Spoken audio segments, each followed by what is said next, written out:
Listo, arrancamos, no más preámbulos. Capítulo 6, página 203, audiencias orales en el proceso penal. Me gusta, vamos a ver la oralidad. 1. Generales.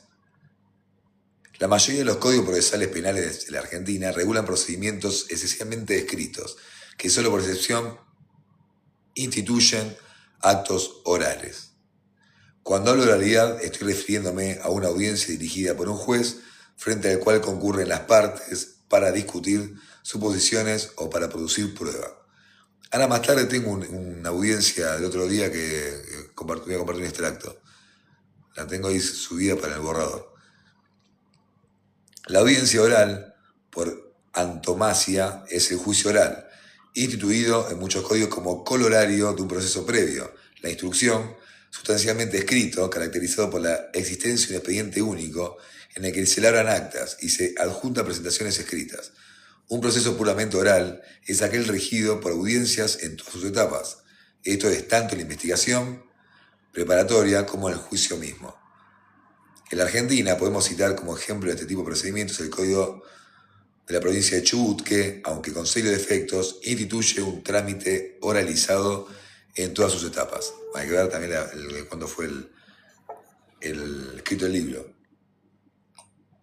En provincia de Buenos Aires, saben que la instrucción es bastante escrita, y a mi gusto demasiado escrita. El otro día hablábamos en la nota con Caputo, en que tengo el video también para compartirlo, y decía algo interesante. Voy a avanzar en este punto. Después, si puedo hablar cada tema, me conozco, no termino nunca la lectura. Y quiero terminar este punto. Así que retomamos. Después seguimos filosofando. Leo este punto y después ya nos podemos charlar. La segunda etapa del proceso, el plenario, también es lo que iba a decir en resumidas cuentas, que Provincia de Buenos Aires es súper escrito y que plantea un tema que lo desarrollo un poco porque tiene que ver con la realidad, que decía, la posición de elevación a juicio. Voy a contar esto breve, me desvío un poco, otro día leo. El objetivo de la instrucción es juntar evidencia, algo de sospecha suficiente para decir que hay una causa probable de ir a juicio. Y si no queda otra que ir a juicio, se va a juicio. Porque si hay una causa de sobrecimiento y demás, ni debería llegar a esa instancia. Lamentablemente, mucho llega a juicio que no debería llegar a juicio. Pero a veces, sea por políticas, por patrones de la competencia de la jurisdicción, que en ciertos casos hay que llevarlo a juicio, y un montón de cosas que en realidad atentan contra el sistema de garantía. Y yo digo, qué bueno que sería que la etapa escrita, cuando se cumple ese objetivo que el fiscal tiene pruebas, va a decirle al juez de garantías, che, juez de garantías, en la investigación que lleva a cabo, bajo la regla del debido proceso y todo, tengo elementos para sospechar que fulano o fulana podría ser autora de este delito. Entonces lo llevo a juicio para que se pueda defender, a la realidad, a la verdad de la milanesa. Y pero tiene que estar fundamentado eso. Y eso se hace en forma escrita.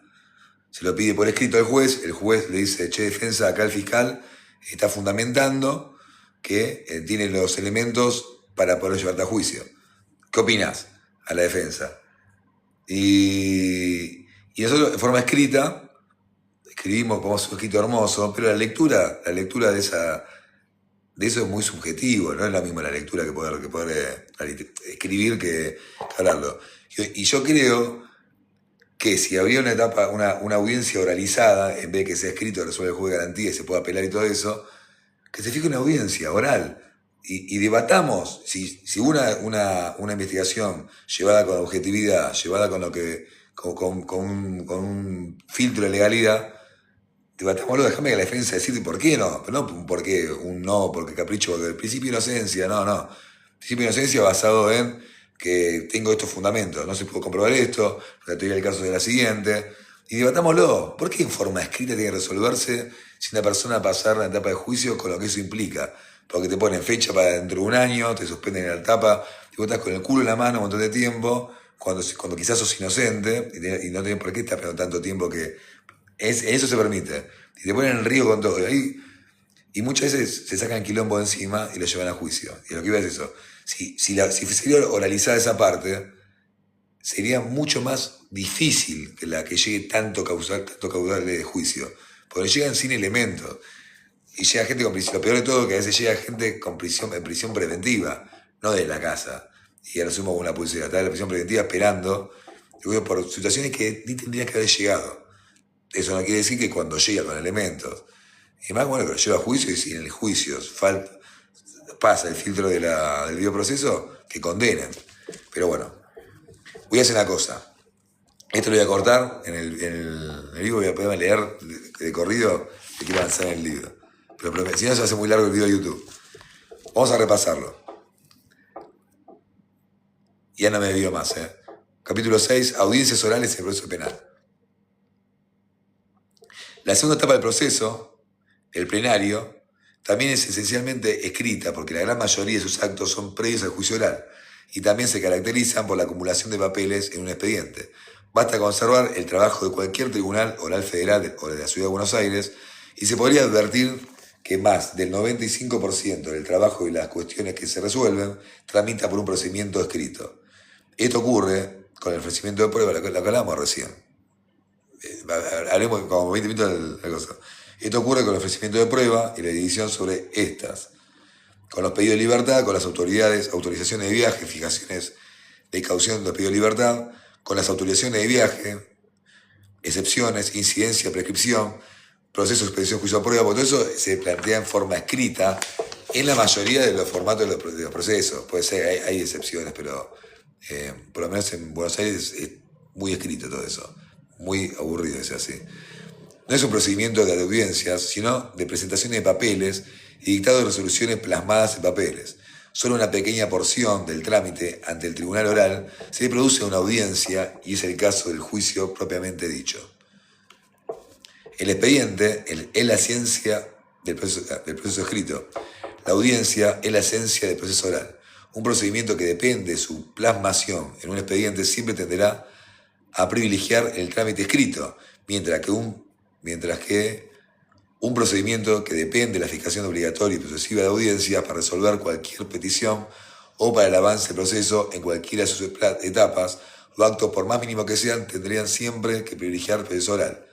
Es lo que hablamos recién, dicho más ordenado. Sea cual fuere la clase de proceso en el que nos toque ejercer la defensa, es preciso saber cómo deben ser encaradas las audiencias orales. En todos sus tipos, a continuación se analizan las audiencias más usuales y algunas estrategias que se puede implementar en ellas. Bueno, bien, interesante, me gusta. Y va a arrancar por el artículo 168 bis. Que 168 bis es la audiencia por excelencia que tenemos en Provincia de Buenos Aires, que lamentablemente es la primera audiencia que hay en la instrucción, que eso es cuando el juez va a dictar, o dicta prisión preventiva, antes que la dicte, pedimos que se fije la audiencia 168 bis, donde en teoría se tendría que discutir los peligros procesales, cierto apercibimiento, peligro de fuga y lo que sabemos y debatirlo ahí. A veces es media formalismo la audiencia y también hay un mito que se dice que a veces molesta, que yo la pido igual, ¿no? La audiencia. Pero para que no moleste también tenemos que hacer que lo que planteamos es una audiencia diferente, ¿no? La típica audiencia va a decir, yo tengo una evidencia para el riesgo de fuga y no sé qué en los hechos y pedir por la Corte Americana, sino también llevar hechos y la audiencia es media formalista. Yo tuve la oportunidad en el Fuero Federal en Salta, ahí fue bastante oral todo, y ahí cuando uno la litiga en otra provincia, o en el Fuero Federal, también es un punto de comparación con lo atrasado que estamos en una cuestión. Si bien somos, Provincia de Buenos Aires, uno de los que ya tiene acusatoria hace rato, lo cierto es que no hubo un cambio, o hubo un cambio importante al principio, y después se mantuvo ahí, no siento que haya un progreso. Sigamos leyendo. Vamos a cumplir con la palabra. La ejecución principal en este tipo de... El artículo 168 bis del Código Procesal de la Provincia de Buenos Aires prevé la realización de una audiencia para discutir la procedencia o continuidad de la prisión preventiva o medidas de coerción vinculadas a la privación de derechos del imputado. Lo mismo hace el Código Procesal Penal de la Ciudad en su artículo 177. La discusión principal en este tipo de audiencia se relaciona con la situación personal del imputado y concretamente con las medidas cautelares que corresponden dictar, en su caso, con las cauciones correspondientes.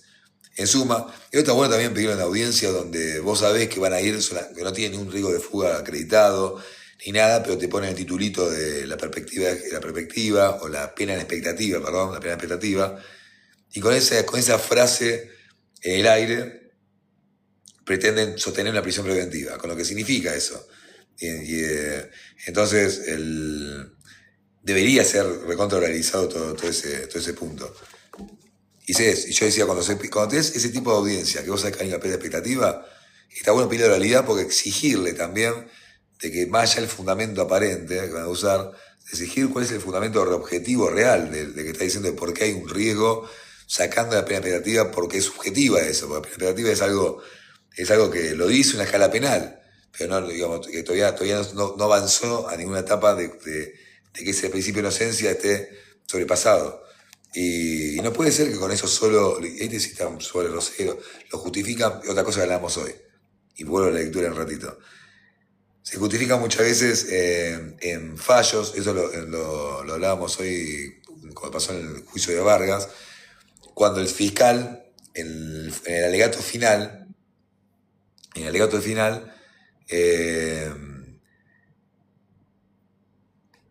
eso parte, se anotaron en el curso, se tiene que anotar, Bueno, vamos a seguir con la lectura, no voy a entrar ahí, porque puedo hablar del caso y no digo más. Vamos a hablar, dice, en este contexto la situación probatoria lo amerita, resulta atinado anticipar alegaciones sobre la precariedad de la prueba, esto que hablamos recién, precariedad de la prueba y cuando tenemos solamente un fundamento aparente. Me acuerdo, me cambio de tema, pero me acuerdo que estaba hablando. De modo que instaló la idea de que sea una medida cautelar innecesaria. Y también exigir cuáles son los caracteres, no hay que olvidarse, porque que cuando hay un medio, a veces es innecesaria la prisión preventiva, y eso es discutible. Muchas veces en la oralidad, en lo escrito es fácil, eso es lo que quería redondear antes. En la oralidad no tiene forma de poder fundamentarlo. Y cuando te citan esta parte de las audiencias, esta parte de los fallos, que le justifica que tiene un estudio del fallo, o también cuando te citan una resolución escrita, un fallo que si no lo conoces, hay muchos fallos que uno puede conocer, pero cuando hay una cita nueva, siempre hay que corroborar que esa cita, buscarla y leer el fallo entero. Porque muchas veces se sacan afirmaciones de un fallo, pero fuera de contexto, que después se puede estar hablando como una última ratio, una última razón de ser. O obvian, por ejemplo, cuando citan este fallo de la credibilidad del testimonio único, de perspectiva de género, hay una resolución del CIFI que dice que hay que hacer todo lo posible por descartar, si tiene que tener un valor, una escucha efectiva. Entonces eso no quiere decir que no tenga filtro. Y eso lo dice, y muchas veces citan esa frase, esa oración sola, y cuando lees en Cantu justamente que citamos en Vargas decían eso, que nosotros descubrimos en el alegato final que te conté hace un rato, que voy a contar, que cita un fallo, y que yo ese fallo lo tenía en la memoria, que es un fallo de la Corte Americana,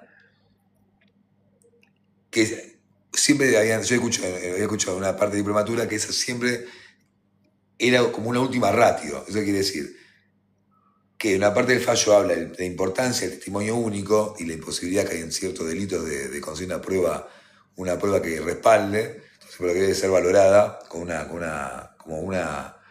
cierta flexibilidad, ¿no? Y descartar todo tipo de que no haya una violencia.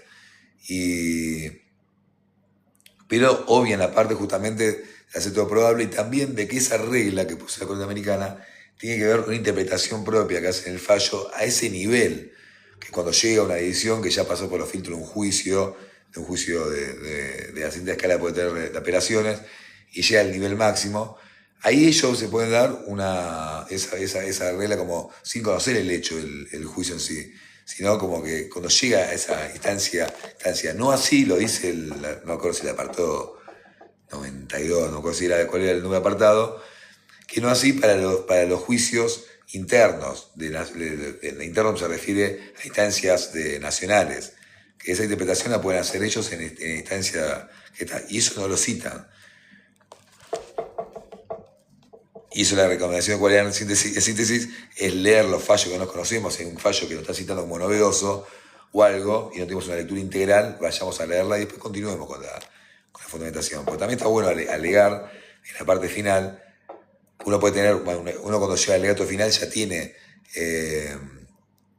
una historia para contar, porque ya estuvo construyendo su teoría de caso, todo el proceso, y está bueno agregarle esa parte a lo que tú tienes armado. Cuando el fiscal alega primero, vos vas a tener la escucha de lo que está haciendo el fiscal, y tenés que cambiar un poco tu alegato final, lo que tenías armado, por lo menos idealmente, en también atacar si hay algo atacable lo que dice. Yo cuando escuchamos que citaste fallo, yo ahí advierto eso, y vuelvo al tema de nuevo, y le digo a Agus, que Agus acuérdate, tiene una memoria terrible para eso, le digo, che, escúchame, de este fallo, digo, continúa. Hay algo que interpreta, que después aclara en qué ámbito se va a aplicar y por qué la excepcionalidad. Y se acordaba que lo había visto en un vivo de Francisco Neto, y estamos en el juego intermedio entre el alegato que ya había dado el fiscal de 2 horas 20. Nosotros tardamos 1 hora 6, bastante igual, a mi gusto. Y bueno, cuando busco ese fallo, ahí le cuenta el vivo, se va a buscarlo, jugamos el párrafo, descargamos el fallo y vemos que justamente que el fallo continuaba y ahí marcaba la parte de excepcionalidad que se debe aplicar. Y eso lo pudimos alegarlo, entonces en el alegato tuvimos que modificar un poco esa parte y fundamentar de por qué hay una falta de objetividad, también una arbitrariedad en citar un fallo con un sesgo para acusar y dejar afuera otras cuestiones que hacen a la totalidad del fallo. Ahí leímos la parte que el fiscal obvió.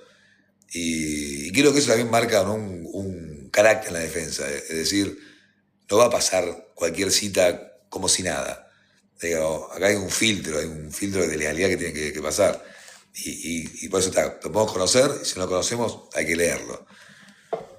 Vamos, sigamos con la lectura. Al encarar estas audiencias es importante generar una dinámica en la cual deba ser la fiscalía la que justifique la necesidad de la detención. Digo esto porque muchas veces la inercia inquisitiva en los procesos coloca en cabeza la defensa la carga de explicar y fundamentar por qué debe otorgarse la libertad. Es excelente esto también, eso de utopías. Más allá de la presunción de inocencia, todo, en las audiencias, el que sale a justificar, esto también fue parte de mis alegatos, pero el mendigar, la defensa va a ser a mendigar. Esto lo dice Carneluti en el libro de él, La miseria del proceso penal, habla de esto, ¿no? Y hay una parte que me quedó a mí, ¿no? Porque es verdad, uno muchas veces está mendigándole al juez de garantías o un fiscal, lo que sea, lo que tiene que ser. ¿Por qué tengo que estar mendigando lo que tiene que ser natural? Porque así lo dice las reglas de un sistema de garantía. Y tengo que estar diciendo, justificando cuando es obvio que hay un domicilio, hay un trámite que es innecesario. Y tengo que ir a mendigar. Y se trata de mendigar. Muchas veces la defensa se trata de mendigar. Y el PS pero tiene sus... Mendigar se llama como un nombre, como darle un contexto, ¿no? Obviamente que es pedirlo y cuando hay que ponerse un poco más recto se pone. Sigamos, basta.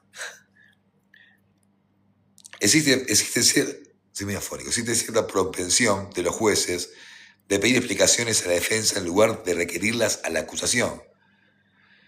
Si tenemos en cuenta la verdadera... Bueno, esto, las otras semanas, el mes pasado, esta lectura no la voy a subir porque voy por las ramas, tuvimos una defensa de Matanza que fue muy buena, porque ahora continúa, ¿no? Pero habíamos agarrado la defensa dejamos una escarcelación, había sido denegada la escarcelación por el juez de garantías, porque sé que es una política criminal que tiene Matanza con el tema de las armas de guerra, la tenencia de portación de armas de guerra y todo eso, la cual no comparto, pero sé que hay esta cuestión de cultura de que Matanza no te otorga.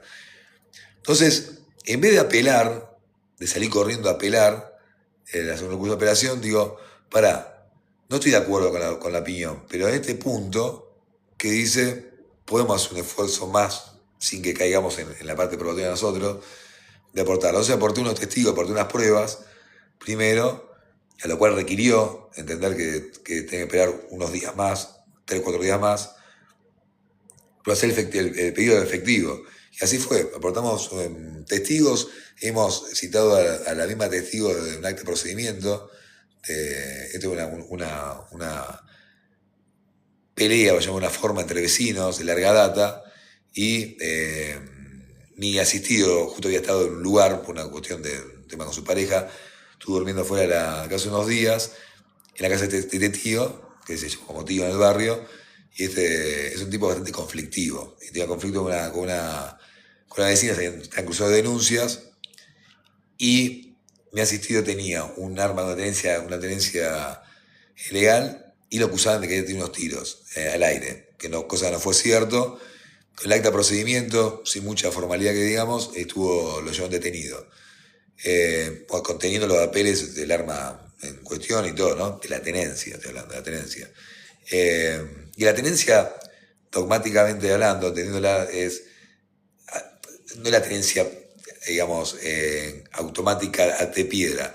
Hay ciertos actos de disposición que están dentro de la tenencia, sin pasar a una aportación.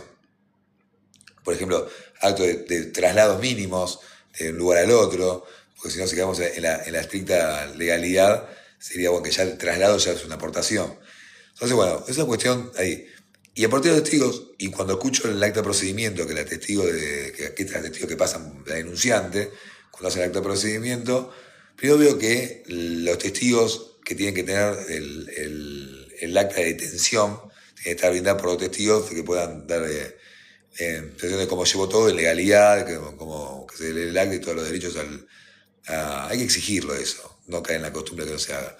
Y aportamos una prueba de aquellos y hablamos, y a partir de la nueva prueba, me entrevisté, perdón, porque vuelvo a marcha atrás, me entrevisté con la denunciante que cuando ella da por afirmado en la policía el acta de procedimiento, que ella afirma que afirmaba haber visto un tiro, bueno, no había el hecho de desarrollarla.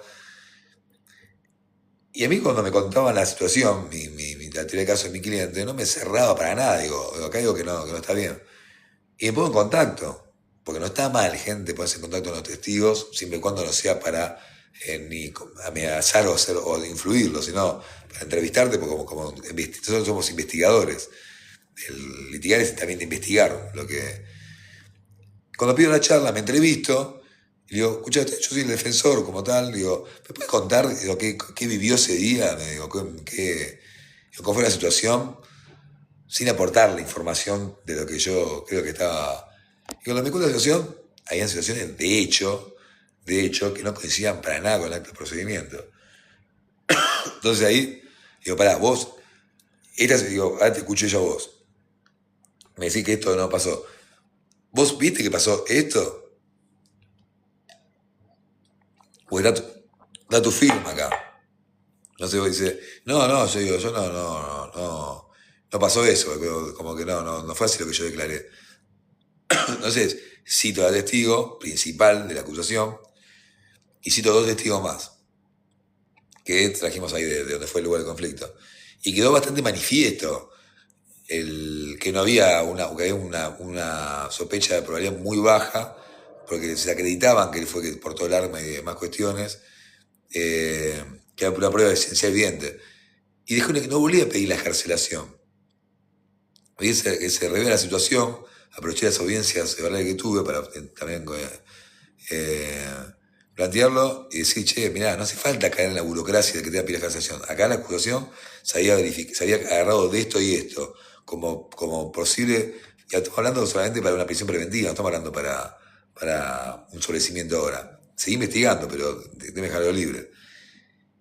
Y lo hizo, y lo pidió, y ahí nos ahorramos días de apelación, pues apelamos y todo, pasaron los días. Y si decís, dentro de la defensa activa, puedo reconocer de resolución, aún no estoy de acuerdo con lo que está resolviendo, pero en este punto vamos a litigarlo, vamos a aportarlo. Y así,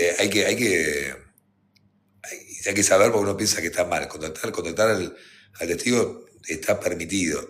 Escuché hace poco una locura, no la quiero contar mucho porque no me lo contaron, pero bueno, no importa dónde ni qué, que habían denunciado a un defensor por entrevistarse con testigos inquisitivo, dinosauresco. Se pueden imaginar de qué jurisdicción estoy hablando, ¿no? Es increíble que hagan ese planteo. Es increíble. Obviamente que fue apelado y tengo entendido, sé que ha ido bien en la revisión, pero no pude hablar porque bueno, terminé tarde. Eso fue hace unos días. Pero se pudo revertir. Pero es increíble que denuncien eso. Algo más arbitrario, algo más inquisitivo, el código viejo no hay. Entonces ahí te das cuenta que el título acusatorio a veces queda grande. Sigamos.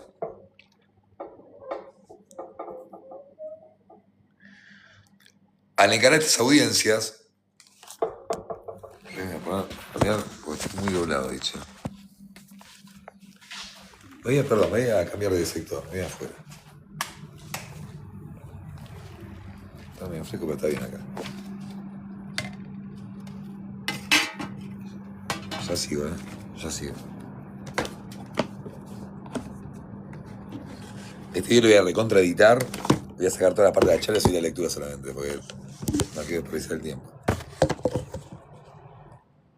Bueno, sigamos leyendo. Guarda donde apunta la cámara. Dice: al encarar estas audiencias es importante generar una dinámica en la cual deba hacer la fiscalía que justifique la necesidad de una detención. Digo esto porque muchas veces la inercia inquisitiva de los procesos, lo que hablábamos recién, coloca en la cabeza de la defensa la carga de explicar y fundamentar por qué debe otorgarse la libertad. Pero como la libertad es la regla y la detención es la excepción, y como la privación preventiva de libertad debe estar fundada en una pretensión a cargo de la Fiscalía y en la necesidad de asegurar la posibilidad de cumplimiento de una eventual condena, no cabe duda que es la acusación la que debe fundamentar en todo momento la procedencia de la detención preventiva o su continuidad. Existe cierta propensión de los jueces de pedir explicaciones a la defensa en lugar de requerirlas a la acusación. Si tenemos en cuenta la verdadera dinámica constitucional de un proceso penal, esa posición es equivocada y sería bueno que lo expongamos, transformando los requerimientos que se nos formulan en preguntas a la Fiscalía. Y esto pasa, eso es un límite. Por eso todavía cuando estuvo un invitado en el programa también hablaba de esto de entender la lógica adversarial, la lógica acusatoria, de que el juez tiene que intervenir lo menos posible. El juez es una suerte de espectador del debido proceso, obviamente que puede intervenir en situaciones, pero a veces en preguntas aclaratorias, hay preguntas aclaratorias que hay que ser muy cuidadoso con el arma de pregunta aclaratoria, porque cuando un juez, esto lo hablaba que en palabras que debatimos con Caputo, a mí se pensa un montón, cuando un juez, Caputo me refiero no al ministro, ¿no? al juez que tuve invitado al programa, ¿qué límite hay cuando un juez está haciendo una pregunta aclaratoria en el juicio? ¿Está aclarando qué? ¿Está aclarando a un sesgo? ¿Está aclarando? El juez tiene que también velar por las objeciones, la calidad de prueba que va a entrar al proceso, y es un carácter muy técnico el que tiene que hacer. Y esas preguntas aclaratorias, el abuso de la aclaratoria, yo digo que no esté mal usarla, pero a veces puede haber un abuso. Porque si tanto tenés que aclarar algo, estás ya resolviendo algo antes que se produzca un montón de pruebas todavía del debate. ¿Qué tanto tenés que aclarar? Si puede ser un dato conceptual, que hay no sé, algo muy notorio en la coherencia del relato, bueno, ahí yo creo que lo habilita. Pero un relato espontáneo y eso, aclarar, estás también cambiando el curso de la... Si la prueba sea legal, tenés que se desarrolle, que las partes la desarrollen. Sigamos. Es más, voy a compartir en YouTube a partir de este punto. Audiencia.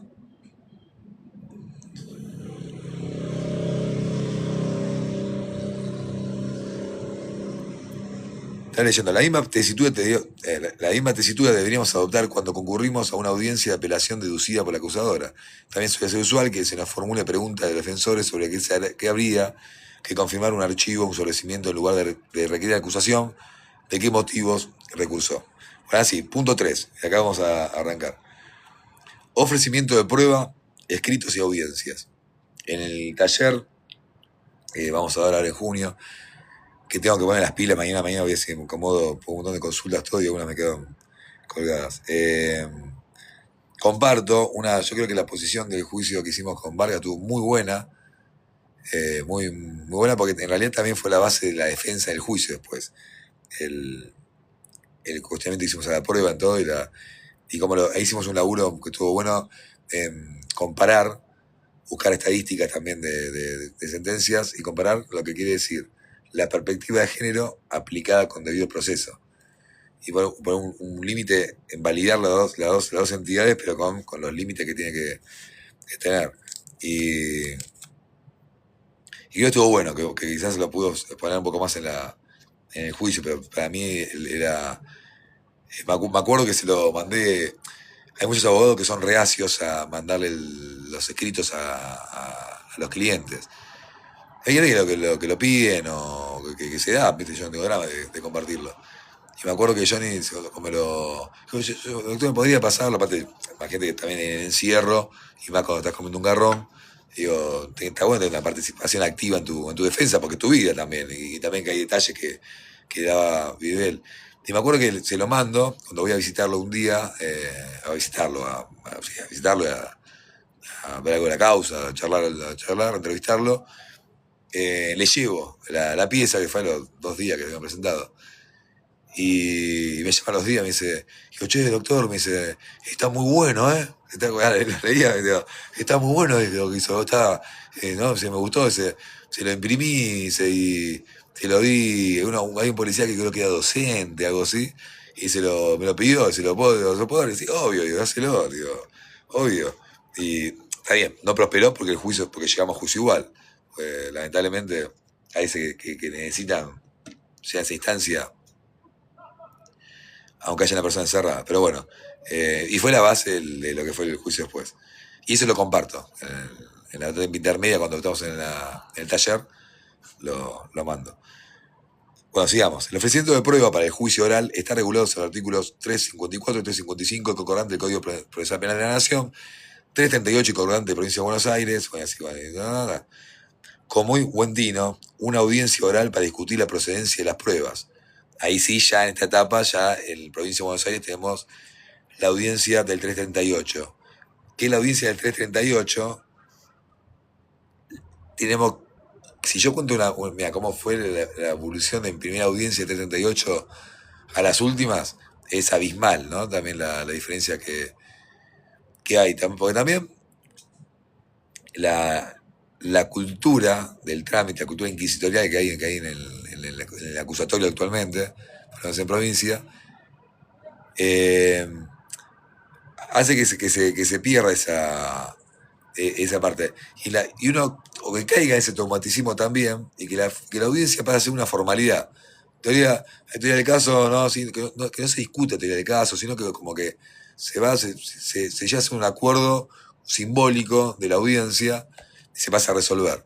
Y creo que la audiencia del 38 es una audiencia que hay que sacarle jugo, provecho. Cuando uno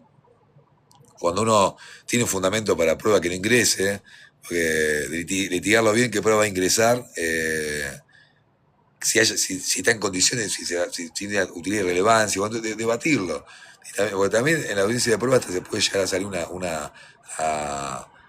hasta mejor una salida alternativa, que quizás no estaba en plan, y a través de la discusión de prueba también la acusación puede también bajar porque saben que la 38, previo al ofrecimiento de prueba, se trata de salidas alternativas del proceso. Y el objetivo que busca más la jurisdicción es esa, es ver si hay un acuerdo y un abreviado. Y si no hay abreviado, bueno, ¿qué ofrecen prueba? ¿Ratifican el escrito? ¿Ratifico? Esto es lo que voy.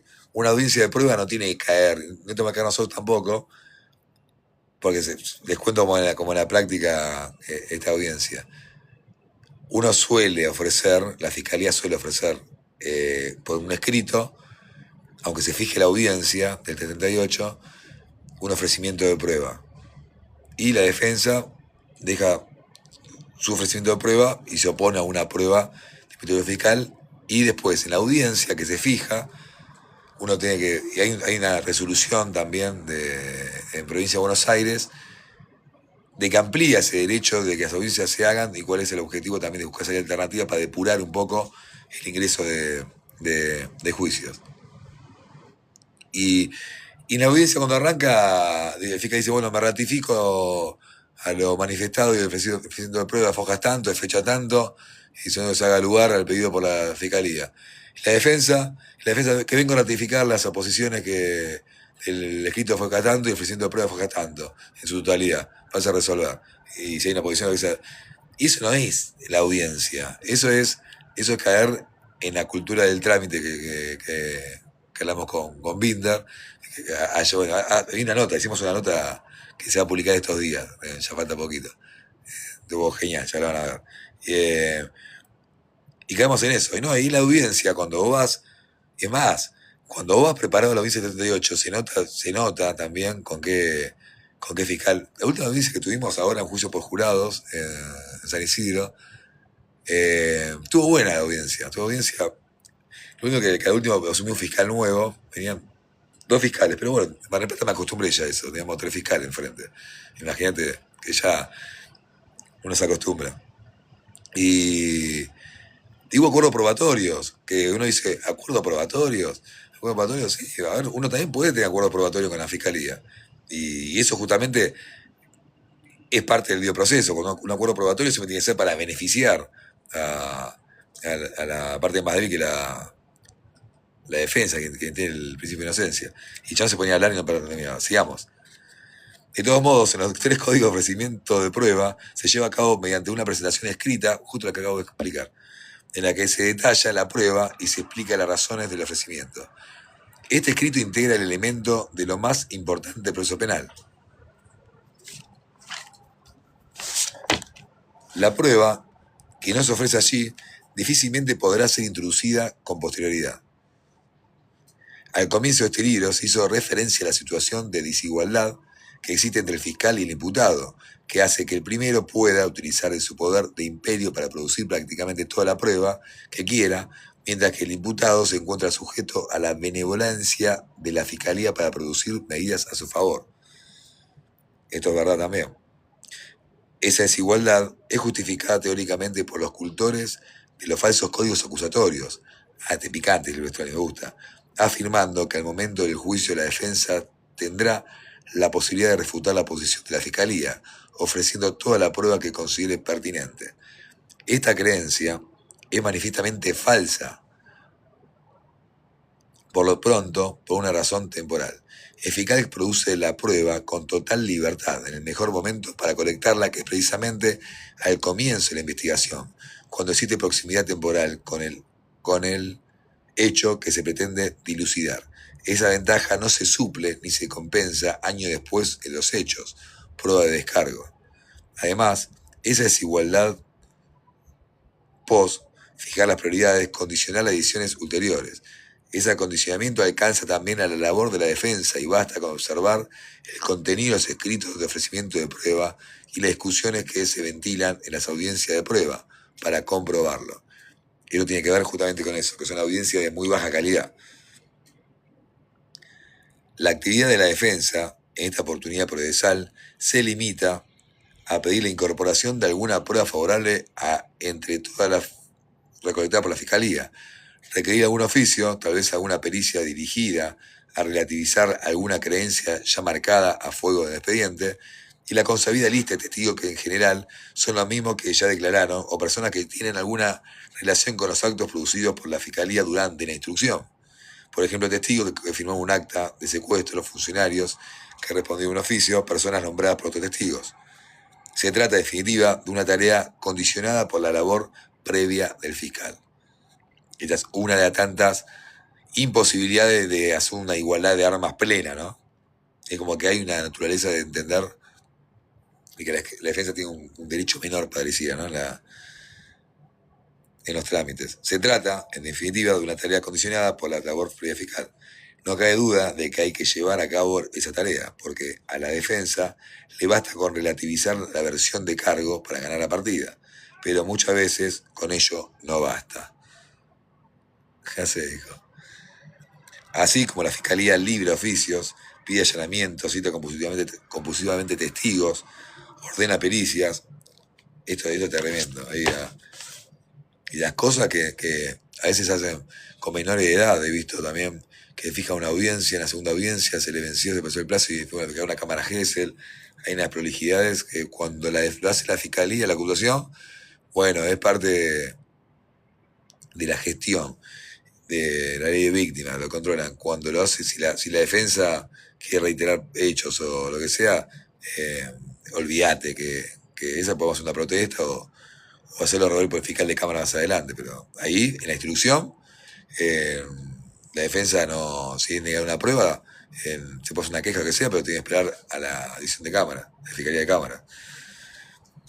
Bueno, bla. ¿Dónde dejé? Ya nos referimos a ello cuando hablamos de la indefensión, pero esto está hablando de cuando las defensas también recaen en el ofrecimiento de pruebas como trámite. Ya nos referimos a ello cuando hablamos de la indefensión, pero es pertinente traerlo a colación respecto a este punto, porque la audiencia de prueba, esto es, el momento en que la defensa tiene ese supuesto derecho a contrarrestar la imputación, es la oportunidad en la que el abogado defensor debe pasar factura por la desigualdad. Me gustó. ¿Cómo? Exigiendo igualdad, retrotrayendo hipotéticamente el tiempo para configurar una investigación a su manera, a la manera que habría llevado a cabo si hubiese tenido las mismas potestades que el fiscal. Olvídate.